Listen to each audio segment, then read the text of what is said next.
Hello, everybody. It's Saturday, November the 29th, 2025, almost December.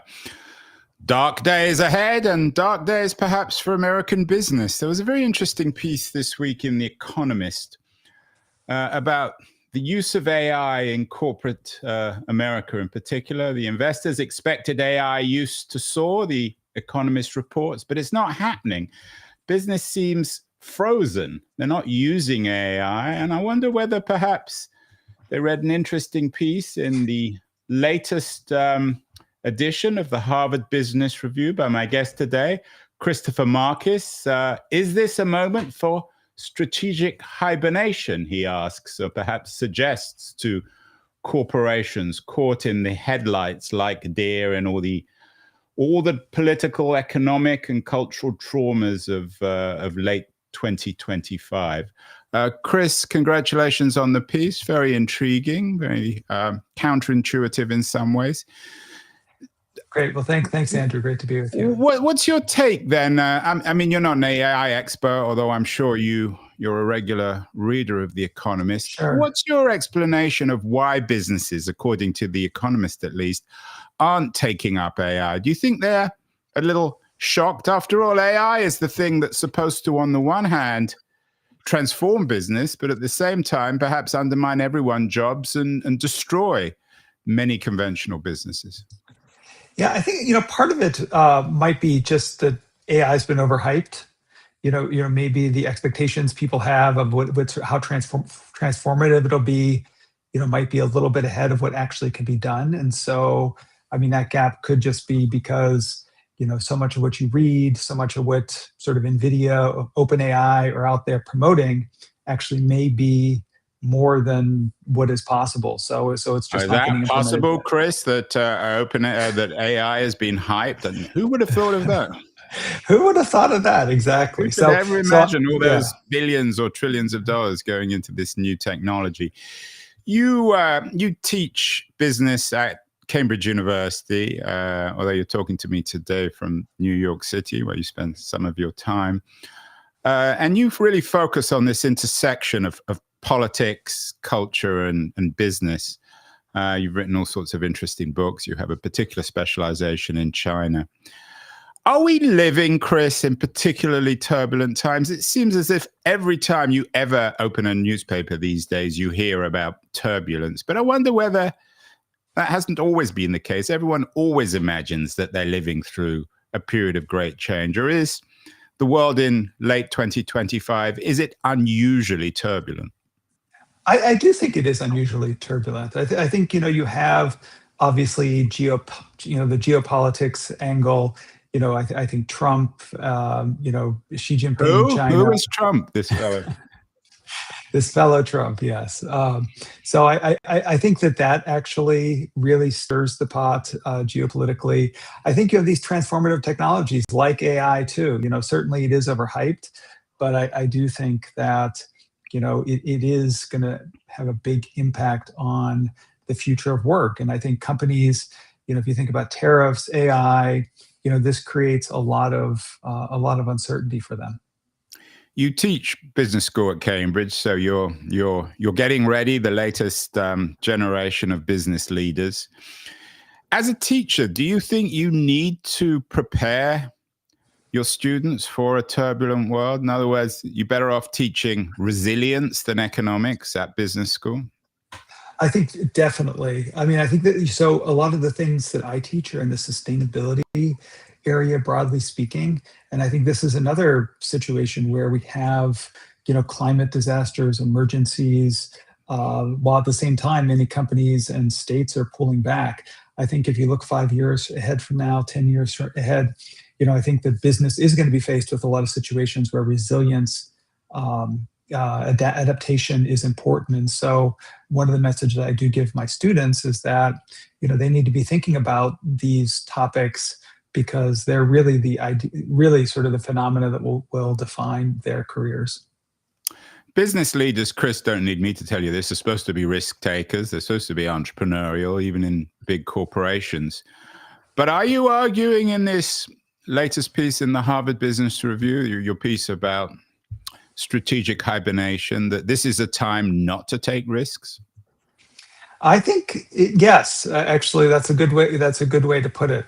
You know, and I think particularly on various political, maybe politically controversial issues. You know, how this piece actually came about is I spent a lot of time in China in the time from 2010 until 2020, and during that time Yeah, period, and jumping in here, your book, sure, Mao and Markets, The Communist Roots of yes. Chinese Enterprise, done very well. It was on the shortlist of the FT Books of the Year a couple of years ago. So you are a real authority on China, Yeah, as opposed to many people who claim to be.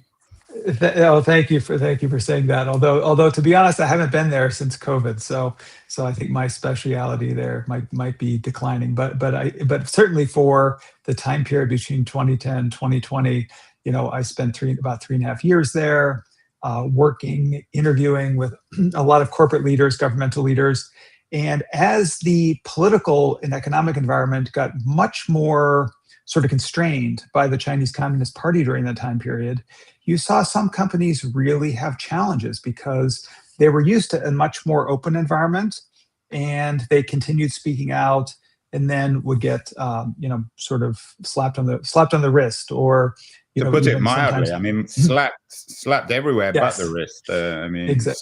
slapped around. Slap down, maybe. Yeah, the most sort of prominent and obvious example of this was Jack Ma. You know, here was the entrepreneur, co-founder of Alibaba.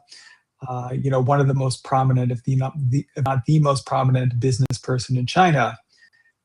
His fintech company, Ant Financial, was about to go public, and he said some things that were disparaging of the Chinese regulators. And they said, well, we're going to cancel this IPO. It's going to be the biggest IPO ever. We're going to cancel this IPO, and we're going to deter you for a year. Yeah, we're going to cancel Jack Ma. Go away, Jack. Exactly. You write about this in the piece on the Yes, 2020 China crackdown. I'm guessing that Chinese entrepreneurs and Chinese corporate leaders are much more experienced in dealing with this kind of state-led turbulence. You're never quite sure how Xi will wake up in the morning, whether he'll wake up in a pro-corporate or anti-corporate or pro-tech or anti-tech mood. Yeah, exactly. I mean, I think that sensitivity of sort of how to speak out, when to speak out, when to keep quiet, is something that has been, sort of ingrained within the Chinese leadership.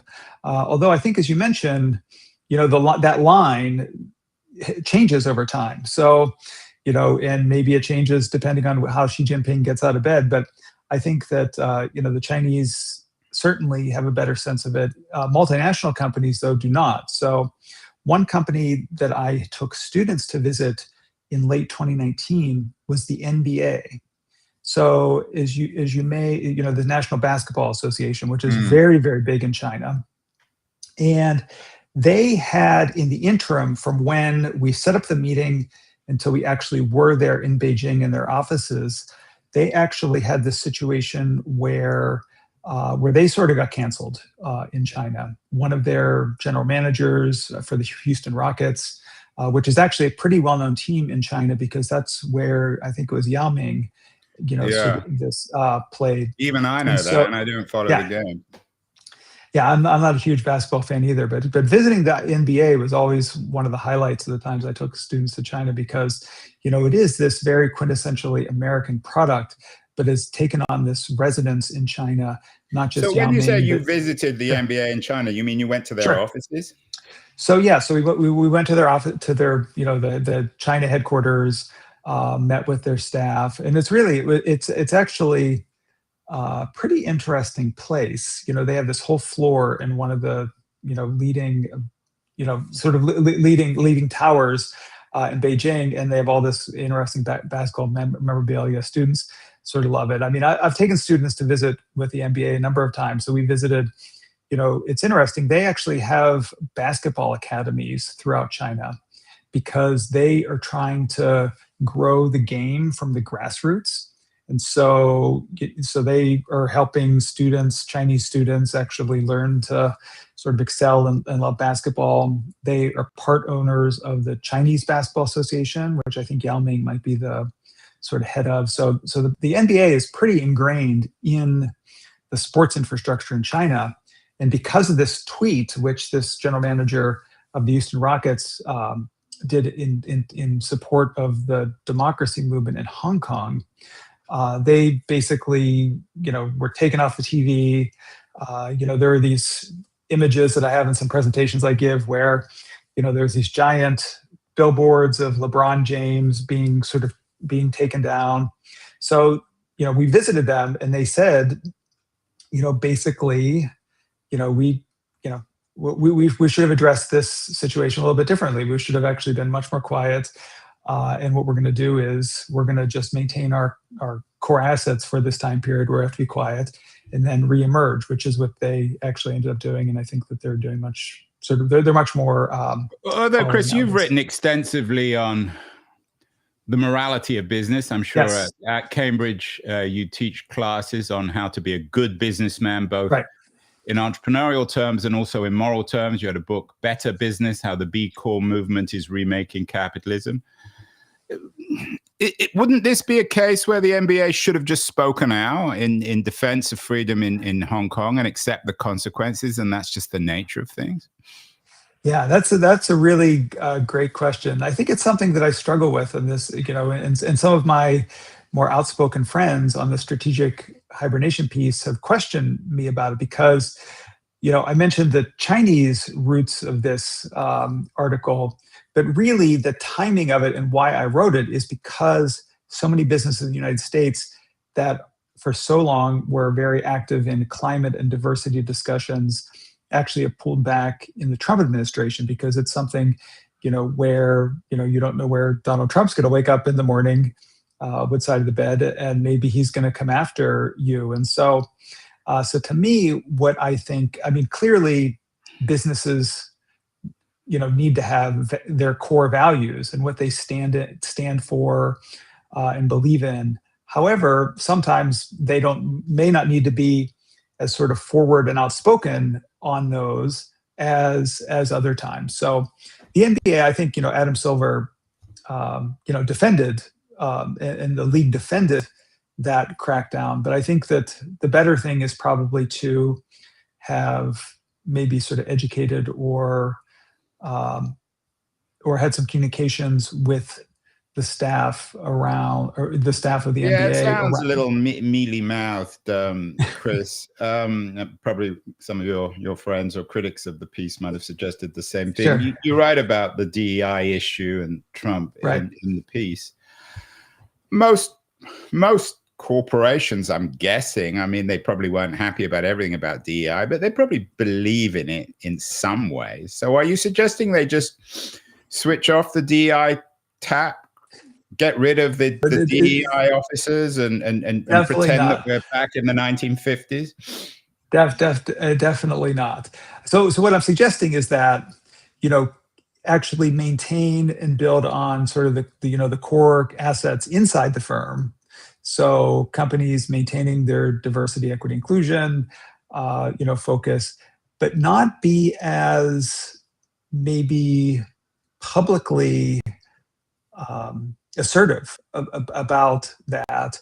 I mean, do it sort of secretly without being. Do it. Yeah, do it more. You hibernate in some ways with the actions. Yes. So do it a little more quietly. So similar to Jack Ma, don't be out there necessarily poking the bear, but continue with the actions. Like I contrast with Tencent, which you probably know Tencent of, WeChat, which is a big social media competitor of Alibaba or of Alipay, and Pony Ma and Tencent has always been much more quiet in its approach.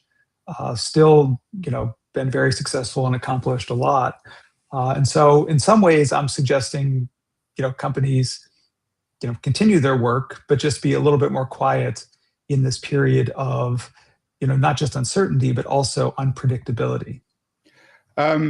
You've written quite critically about a number of American business leaders, particularly on the tech front. Sure. You've been very critical of Zuckerberg at Facebook. You see them is doing endless harm. You've also been very critical of Elon Musk taking money from the US state and then destroying the state.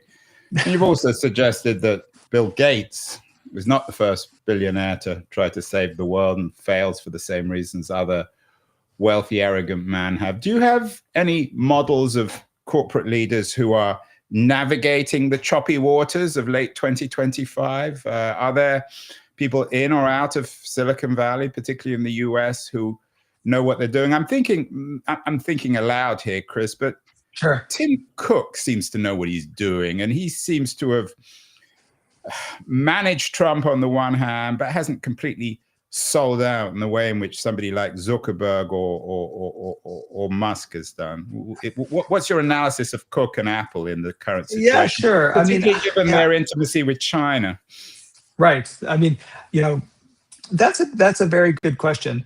I do think that clearly, just by the sort of results of it, I mean, Apple has been, and Tim Cook have been much more successful in managing Trump. I mean, they've actually been able to keep, I think, much of the sort of factories without tariffs in China. Unlike Facebook has been and Meta have been really in the. I think doing things like proactively, they invested. They say they're going to invest a bunch of money in building factories in the U.S.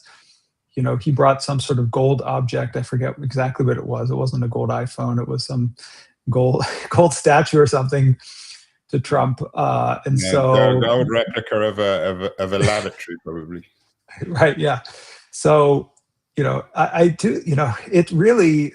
It's sort of embarrassing as an American, to be honest, to be saying these things, but promises of building things and gifts. I mean, people seem to get this flattery. It's really. I mean, it's not very hard. It's like the bully on the street corner. Right. You tell him what he wants to hear. You go off, you do whatever you want, right. And in a couple of years he'll be gone, and something else will happen.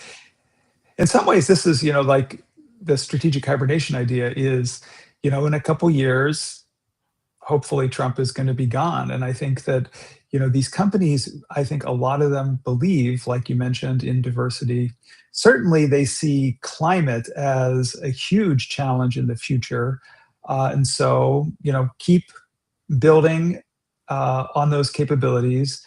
And in a few years, the environment will be back to, when it comes to the environment, you wrote an interesting piece in Fast Company earlier this year, why design, not technology, is key to solving our environmental crisis. Given that the US has withdrawn from all the climate international climate agreements, they weren't even at the last COP event. Right. What should green companies do in America? I mean, it's one thing to pretend to be nice to Trump and do whatever you're supposed to do and wait for him to go away.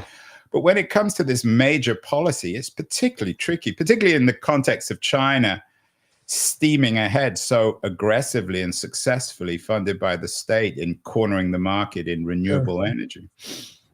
Yeah, I mean, I think that, the way the world is headed, I think that if you are to, in some ways, backtrack or give up on climate, it is basically, I don't know, and to my opinion, sort of the last nail in the coffin. I mean, you look at the US automakers as an example of this. The world is going to electric vehicles, battery technology. As you mentioned, China is being very, is sort of in some ways leading that way. Obviously, Tesla, here in the US.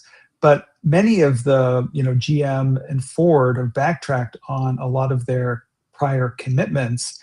And you think about in response to the Trump administration, you think about the rest of the world, Europe. The electric car penetration there is growing leaps and bounds. Latin America, Africa, when it gets Southeast Asia, everything's going to be electric. And we are in the United States going to be a small island of internal combustion cars, and the U.S. market is not going to be big enough to support these big three, so to speak. And, finally, I mean, they've been, in and out of bankruptcy or in and out of collapse for decades. I mean, there was, in response to Japanese in the 70s and 80s, and then obviously the financial crisis, had to be bailed out. And I think this is going to be the final death knell of the US auto industry, because they are taking the easy way out and following this anti-climate Trump policy. And yeah, and the US is not going to have major automakers, except for Tesla probably, which is sort of a crazy company now.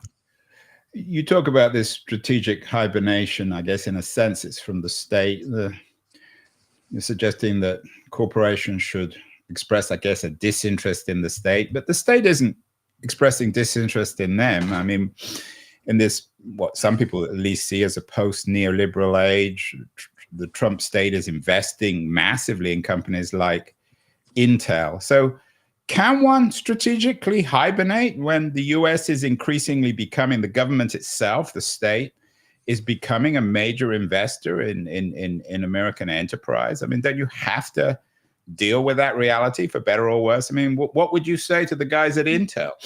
Yeah, certainly some industries like semiconductors that are very closely tied to, U.S. national security interests and competition with China.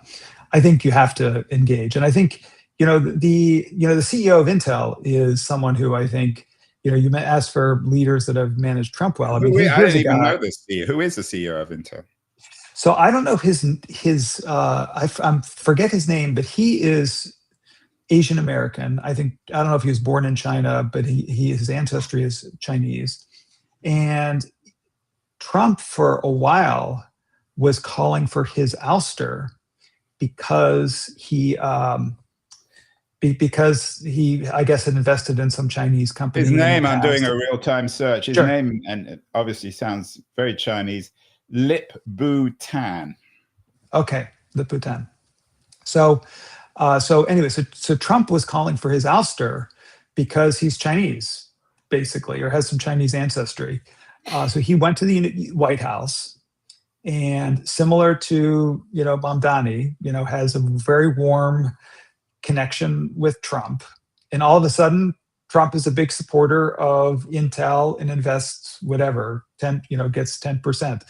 So I think that, people that have managed Trump well are the people that I think have cultivated a personal one-on-one relationship with him. He's someone who seems to, he'll say a lot of horrible things in his, True Social posts or, to the media, but it does seem that, if you're able to actually get with him one-on-one and have that type of, engagement, that he, warms up considerably. Yeah, I wonder whether you can overdo it. I mean, my sense is that Larry Ellison at Oracle has overdone it. He's been in bed with Trump, literally, it seems, in some ways, Sure. For the last year. And Oracle seems a particularly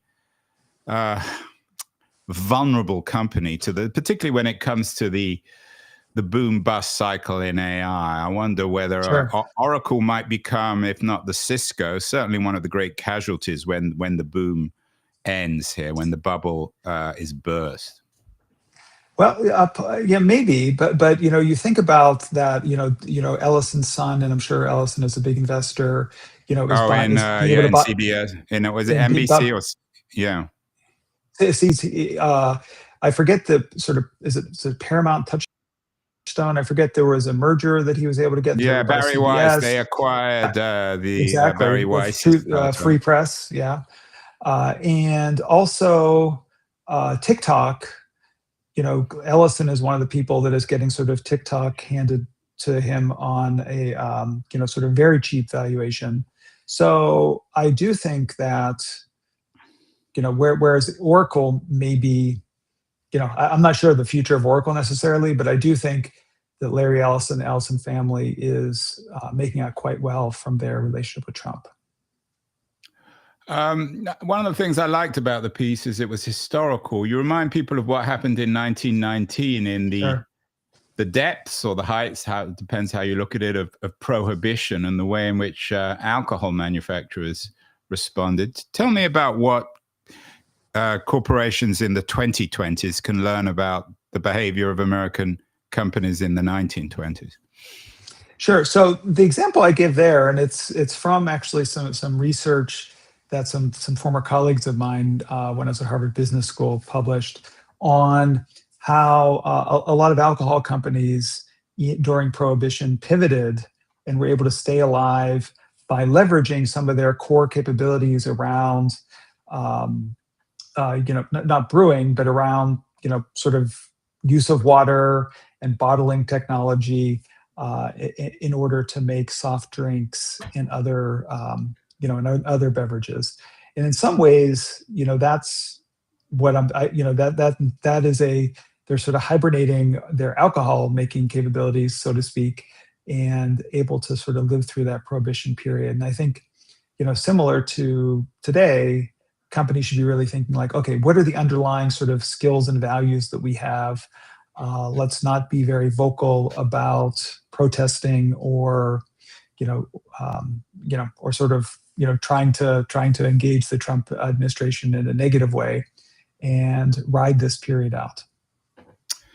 You had an interesting review of a book on Patagonia in the Washington Post. You've also written and thought about the value of labels. I mean, what are companies like Patagonia supposed to do in this age when their brand is built, for better or worse, perhaps sometimes slightly dishonestly, on ethics, on doing the right thing? I mean, by definition, once they go sturm and don't criticize the current administration on DEI or on other issues, they're tarnishing their brand. They're undermining the trust that they've built with their consumer.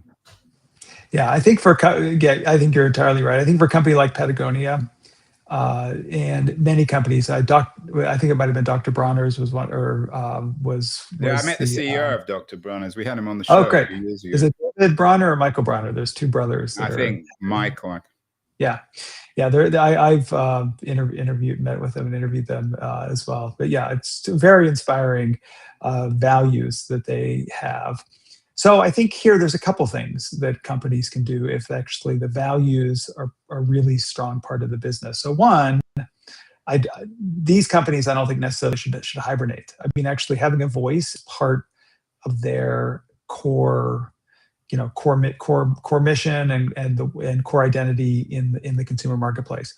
And Patagonia did this very much during the first Trump administration. I haven't seen them do it as much during this administration, but on the back of Patagonia, the tags on Patagonia apparel actually said like "vote the assholes out" or something like that. I mean, they, and apparently, if you read, I'd seen that, but didn't know the story about it. But in the book, Donald Trump wears a lot of Patagonia gear. Never goes outside. Exactly right. He plays golf. I don't think they make golf gear, Patagonia. Yeah, right. I hope not. Anyway. So apparently that story came about, or that tag came about because some factory employees decided they wanted to actually make a stand, and that was done without the sort of sanction or authorization by the Patagonia senior leadership. But it turns out that they ended up embracing it when it happened. So for those type of companies, I think that there is actually strength in numbers in some way. So if they can work together and work on specific issues. So Patagonia, for instance, at least in the first Trump administration, was very active in, there was a bunch of, in some ways, decommissioning of national monuments, and worked on drilling in sort of wildlife areas that typically did not have drilling in it. And this was an issue that they really took on. I think that really fits their identity well. They actually worked with other actors collectively. So I'm surprised there's actually not more collective action. You think about it didn't happen with the law firms, didn't happen with the universities. Yeah, this is the university thing. I mean, having worked at a lot of U.S. universities and now in the UK, it just seemed like a natural.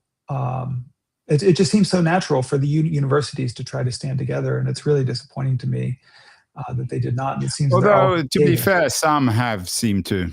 I mean, over the last few months, I think Princeton and Harvard are showing a little bit more. Sure. So Moral definitely, backbone. I think, yeah, very much. I mean, those two universities, I think, have really been admirable in how they've stood up to pretty strong, pretty strong resistance from the Trump administration. You think, they keep okay, we're going to take away your international students. We're gonna take away this grant, these grants or that grants. I mean, I think that but the presidents of Harvard and Princeton have not been active in trying to organize other Ivy League or even research universities. I think that's I think that's where personally I would have liked to have seen a lot more sort of standing together from other universities. Chris, Trump has said some stuff about the stock market and valuation, suggesting that the short-termism on the market isn't particularly healthy for American companies.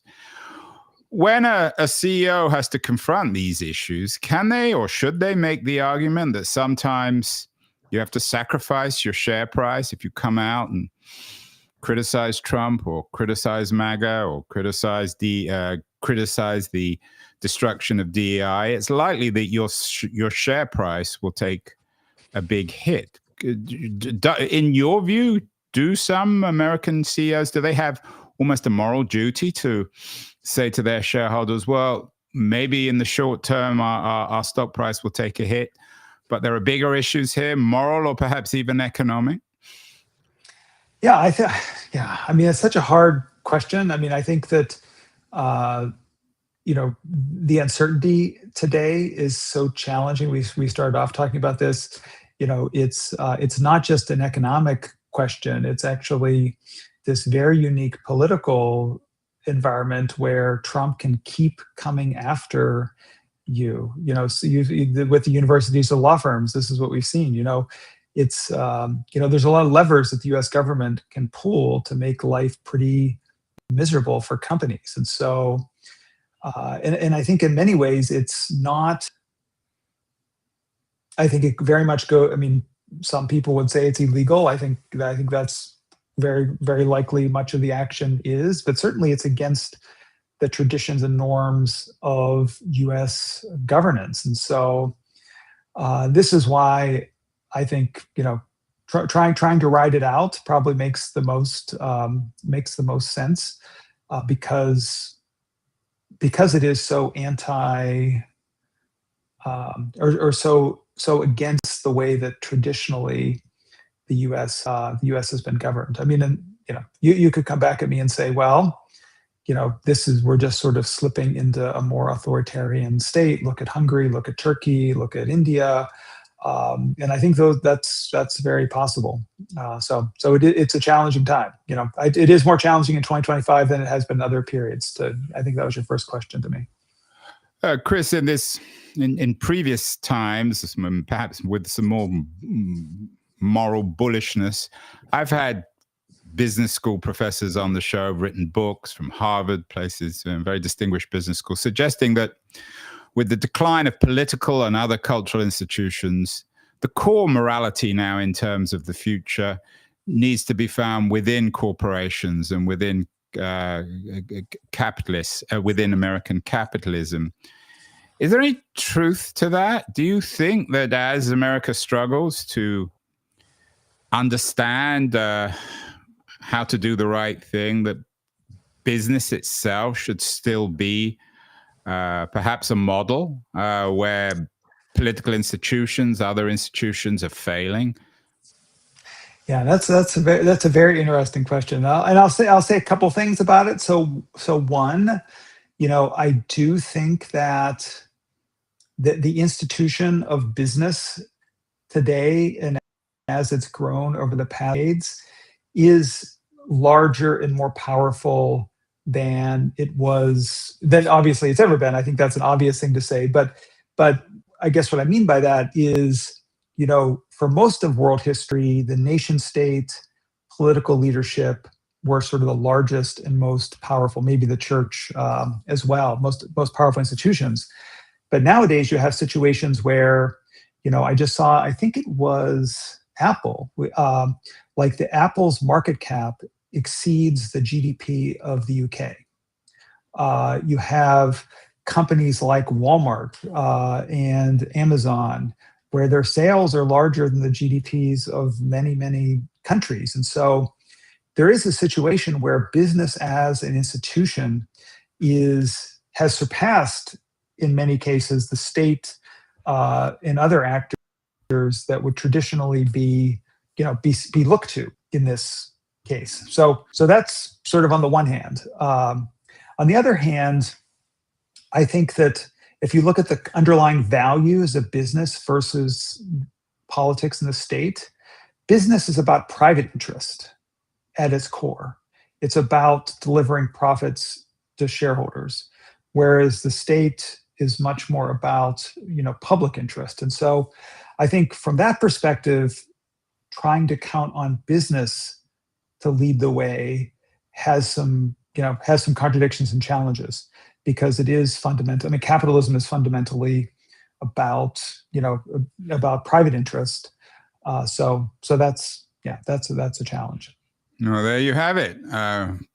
Google famously came up with the mantra, do no evil. Maybe we should interpret that in doing no evil to one's corporate interests. Is this a moment for strategic hibernation? Christopher Marquis is slightly ambivalent, but I think he's mostly suggesting that keep your mouth shut, keep your interests in your pocket, and perhaps in 2 or 3 years, things will change. Chris, great to have you on the show. Maybe we'll get you back on, talk specifically about China. I'm very interested in the Chinese economic model, the engineering model versus the American legal model. Thank you so much.